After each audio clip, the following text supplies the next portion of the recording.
Hello, this is Reverend Don Lewis, your co-host for the Pagan World Congress, and I'm very pleased to be taking part in hosting this wonderful event. I hope that you're enjoying it. We have had many fascinating speakers and have many more to come. Tonight, I'm going to speak to you again, and as you may remember, last night, I spoke to you about community-wide projects that I have seen in the course of my career that were successful and why they were successful, and also ways in which we sometimes sabotage ourselves unconsciously in pursuing community-wide projects. I'm not going to say anything more about that tonight because I've already said what I had to say about that. Tonight, I want to talk about the practical things that I think we can do to move forward on our common issues. Again, my focus these days is on common issues and common actions. And, our audience for this Congress are all over the world. They come from many different backgrounds. They're not all going to have exactly the same common interests, nor will the same common actions be perfect for everyone. So tonight I'm going to be talking really from my own point of view. Similarly, we have people taking part in this Congress from many nations around the world. In many ways, what I'm going to say tonight is dictated by where I am in the United States. But I do feel that all over the world, we're seeing many of the same forces, many of the same situations. And I do think that while what I'm saying is local to my place, it also has a metaversal quality for everyone. And that, of course, is the subject of my talk tonight, thinking metaversally and acting locally. And what do I mean by that? When I say think metaversally, what I mean is thinking above the box, not just outside it, but above it. It's very important that we watch what's happening locally, nationally, and internationally, but it's also very important that we don't just observe this, but that we also try to understand what's happening, that we analyze it, that we try to see the reasons behind the actions that we are watching take place. And those reasons are not always immediately obvious. So often I hear people say, such and such politician that I don't like is just stupid, or they don't know what they're doing. I have to tell you, and please trust me on this, that no one who's in a position of influence in the world got there by being stupid or by not knowing what they're doing. It may not be obvious what they're doing, but they know what they're doing. And sometimes taking the time to figure out what they're doing will answer an awful lot of questions that on the surface do not appear to make sense.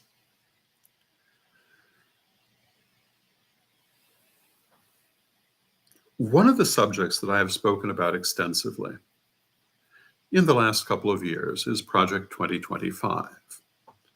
And again, on one level, this has to do very much with the United States, but it also really has international implications as well.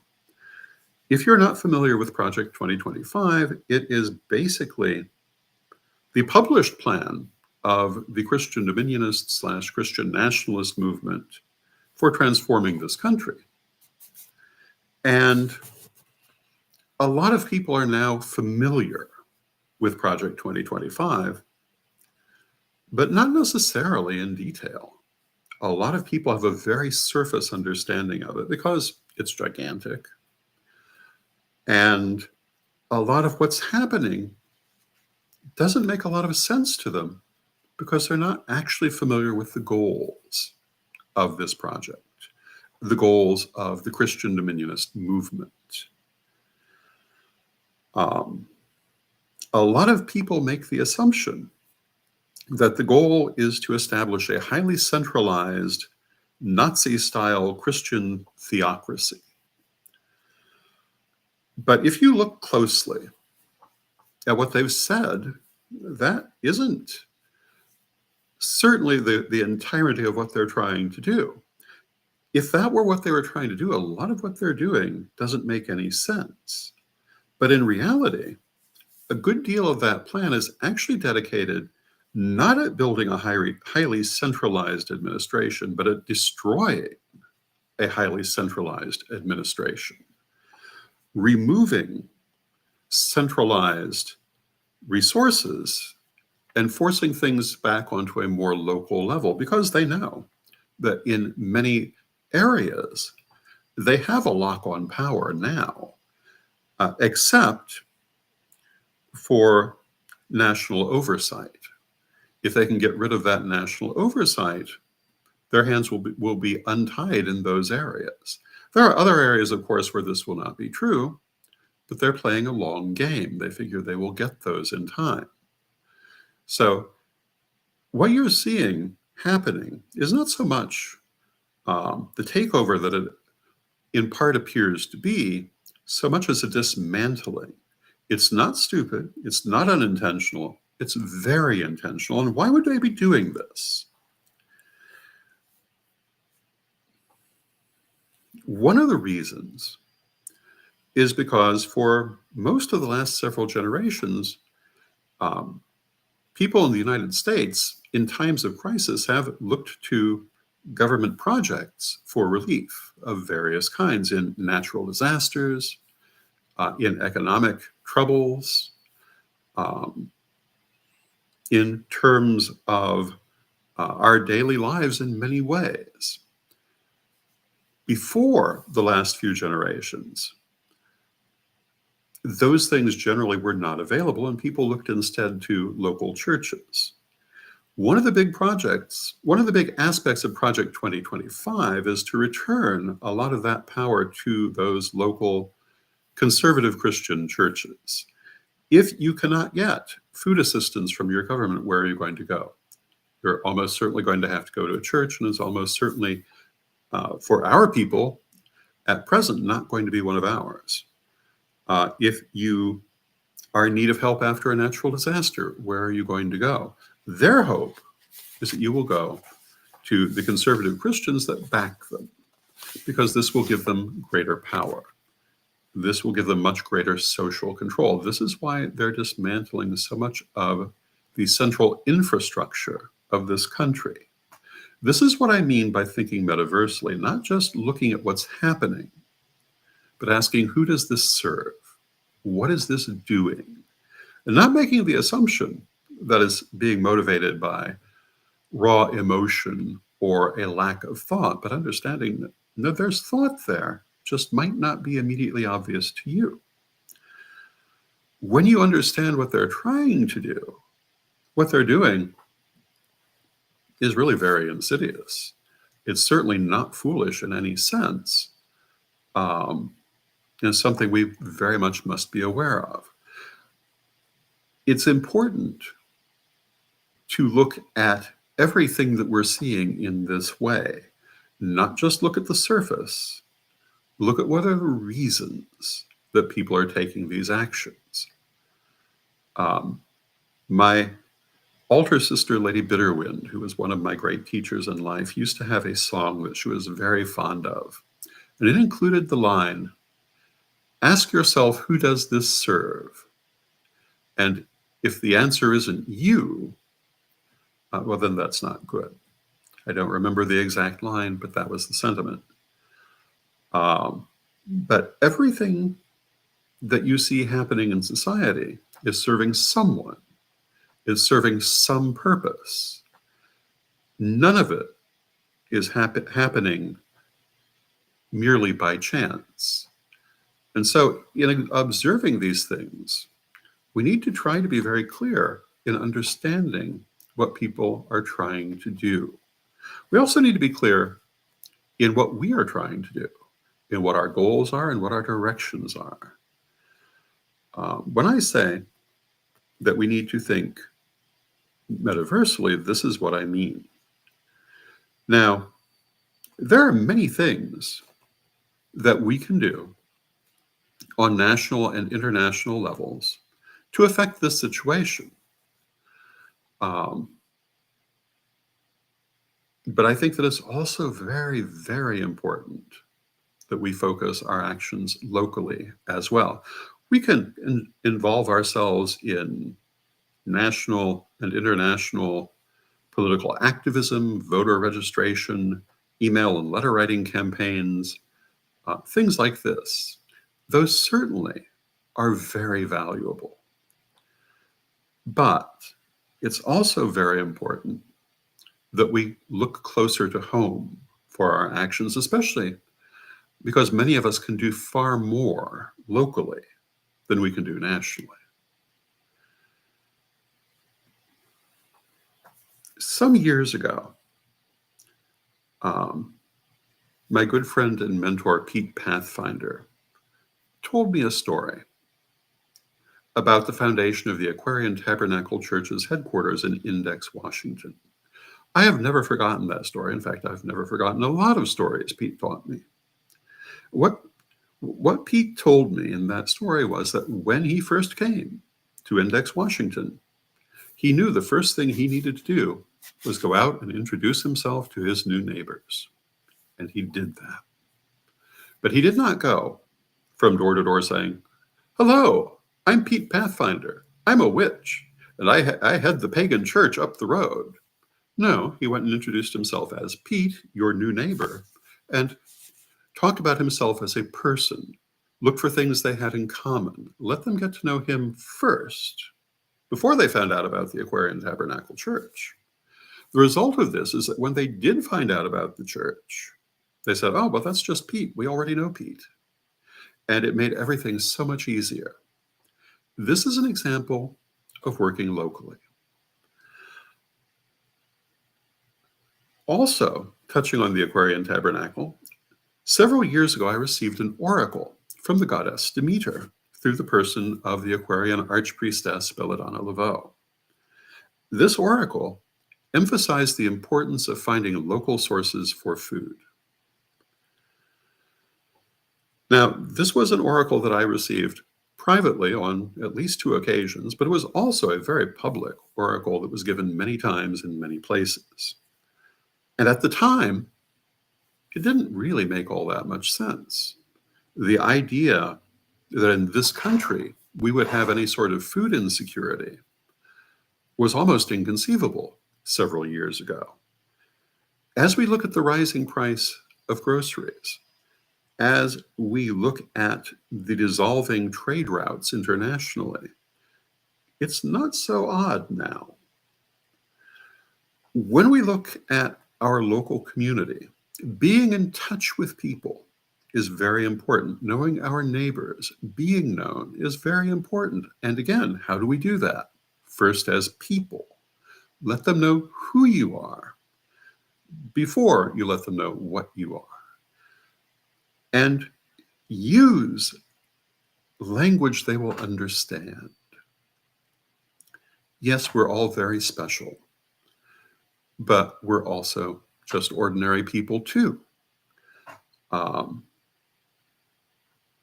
Very often, we want to emphasize what makes us different, and that's perfectly fine in many circumstances.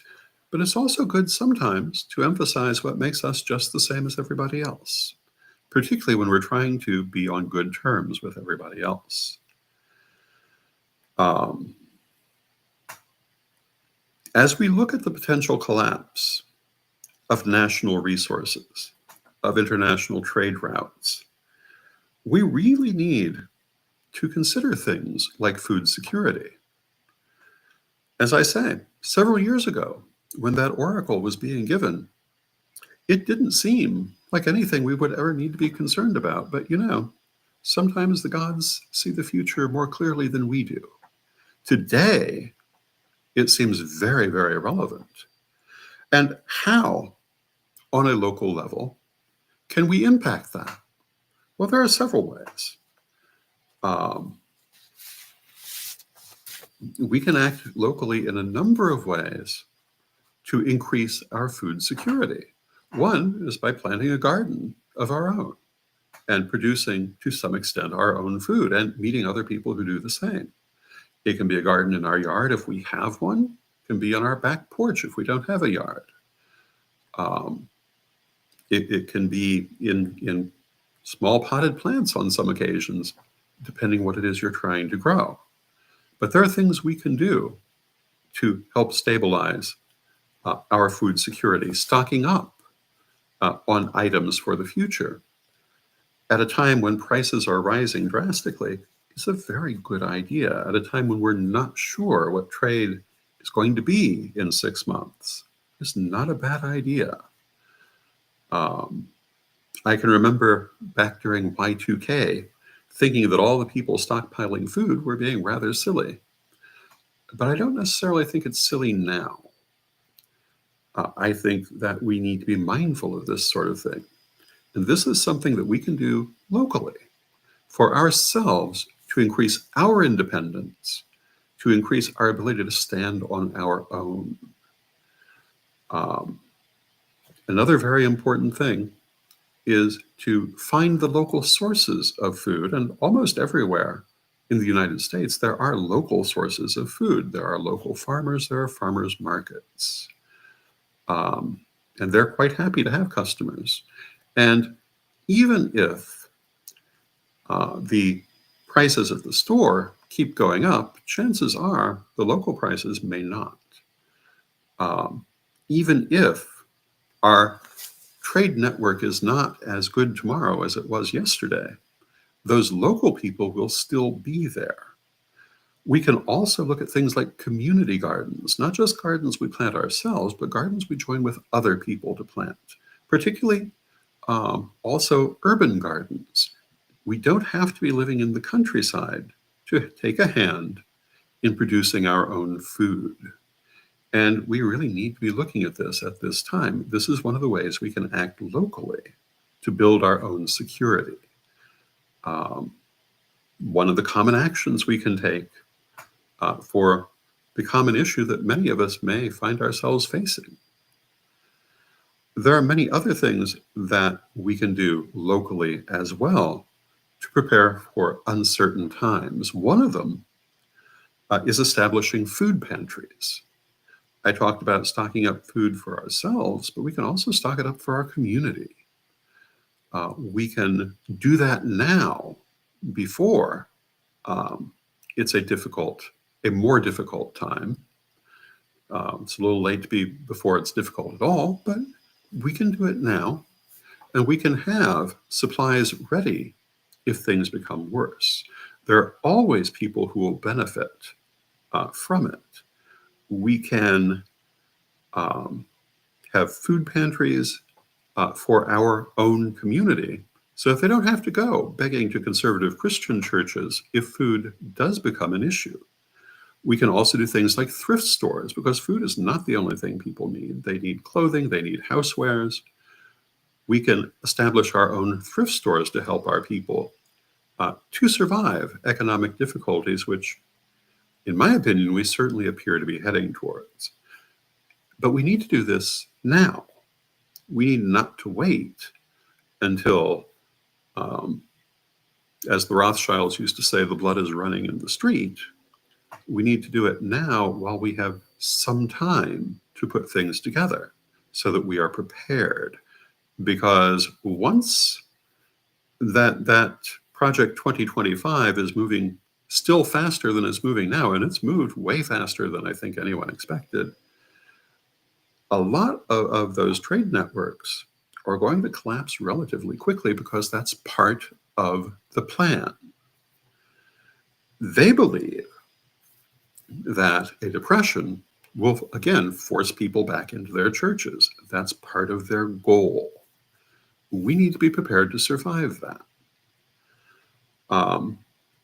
These are some of the things that we can do locally to help with that. to help ourselves survive. Another thing we can do that's very, very important is archiving our materials. We have a great deal of history, and we, who are putting on this Congress, have a huge amount of video history and written history and audio history that we've been directly involved in producing. In the last couple of months, I've been putting up 6 videos a day from our archives and barely gotten through 2 out of 20 years. It's important that we back up these archives in sources that we control. Very often, the way that things are today, people have their videos, their writings, whatever, stored on the cloud, stored on YouTube, stored on Facebook. Any of those things could be shut off tomorrow. We need to make sure that we have maintained copies for our posterity so that we don't run the risk of losing this history. This is another local action we need to be taking, and we need to be recording these things, preserving these things on independent hard drives that we can keep safe locally and in more than one place. Because we have no guarantee that we will not lose those internet resources. Now, I'm not necessarily certain that we will, but we have no guarantee we won't. As we look at the current era, the one thing that we must be certain of is that it's not just going to go back to how it was. It's not really possible. We don't necessarily know where it's going to end up. We know where Project 2025 wants it to end up. And we need to pay some attention to that. If we can prevent that, we certainly should. But we cannot put all of our eggs into the basket of certainty that we will prevent it. We must also prepare for it. And having strong local communities, having strong local resources, being in strong positions in our local communities is the best way we're going to prepare for that. We have many national organizations, and we'll continue to. But national organizations are sometimes very weak locally. And in the end, we are where we are. We live where we live. And so to the extent that we can, we need to pool our resources where we are. We need to focus our efforts where we are. We need to build safety where we are. Now, people out there, some of them are going to say, I'm just fear-mongering. I'm talking about things that will never happen. Couldn't happen in this country. I say that because in the last 20 years, I've talked about this subject several times, as has Ed the Pagan. And that's the response we've normally gotten. I have basically seen people reject this message repeatedly. But I have to point out to you, just last year, as I was talking about the coming of Project 2025, lots of people said, oh no, this can't happen. It's not even real. It's a fantasy. If you don't know it's real now, then you're the one in a fantasy. It's even admitted that they're dealing with it. So what it says has to be taken pretty seriously as being an actual intent that's likely to be followed through on. I wish that I could say something more positive on that subject. But the only positive things I can say is that there are still things we can do. I've spoken a little bit about them this evening on national and international levels, and that we must continue to do those things. We as they say, must not comply in advance. We must not obey in advance. We must stand for what we stand for and continue to do so. But the place that's going to do us the most good is concentrating our efforts on our local areas, making sure that we are strong where we sit, making sure that our institutions are as strong as we can make them, making sure our communities are as strong as we can make them, bringing our people together in as much as we can, those who wish to, and establishing community resources that will help us in the difficulties we may be in the process of facing. That is my message for this evening. I think that it's a very important thing for us to focus on, and that it's very easy to just sit back and say, oh, this isn't going to happen. Oh, we don't need to worry about it. We've been saying that for many years. It's happening. It's here. We do need to worry about it. And we need to take those actions that come into our hands to take. Now, the people watching this Congress, the people taking part in this Congress, come from many different backgrounds. They have many common issues, but they're not always the same common issues for every individual. And neither will the common actions that may come from these be the same for every individual. I've talked about a number of possibilities tonight. Other people are talking about other possibilities. These are all good possibilities. There is no, you must do this involved here. Rather, these are things we can do that may improve our situation. But the one thing that won't improve our situation is doing nothing. So if you take anything away from this event, I hope that what you will take away is the need to identify your common issues with others and then to find common actions, whatever they may be, but not to simply ignore the way the world is going. All too often, we act like stereotypical ostriches and bury our heads in the sand. This is not the moment for that. And the future can certainly be affected by our actions, but we have to take them.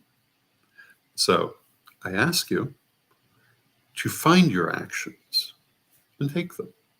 And with that, I thank you for listening. I hope that you have found some things to think about in what I've had to say.